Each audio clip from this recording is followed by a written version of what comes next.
ফিলিস্তিনের অবরুদ্ধ গাজায় ইসরায়েলি বাহিনীর হামলা থামছেই না। গত ২৪ ঘন্টায় গাজা উপত্যকায় ইসরায়েলি বাহিনীর হামলায় আরও ৩৮ জন নিহত হয়েছে। গত বুধবার ১৮ ডিসেম্বর বার্তা সংস্থা আনাদুলু জানিয়েছে, গত ২৪ ঘন্টায় ৩৮ জন নিহত এবং আহত হয়েছে ২০৩ জন। উল্লেখ্য, ফিলিস্তিনের অবরুদ্ধ গাজায় ১ বছরের বেশি সময় ধরে হামলা চালিয়ে আসছে ইসরায়েল। জাতিসংঘের হিসেব মতে গাজায় ভবন ধসে এই পর্যন্ত ৪২ মিলিয়ন টনেরও বেশি ধ্বংসস্তূপ জমা হয়েছে।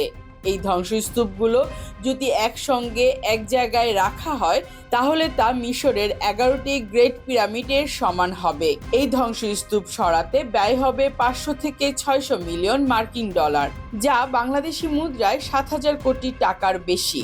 গাজা ভিত্তিক জাতিসংঘের এক কর্মকর্তা সংবাদ মাধ্যম গার্ডিয়ানকে বলেন, অবকাঠামোর যে পরিমাণ ক্ষতি করা হয়েছে তা পাগলামির পর্যায়ে পড়ে। তিনি আরও বলেন, প্রকৃত অর্থে এই অঞ্চলে ভৌগোলিক চিত্র পরিবর্তন হয়ে গেছে।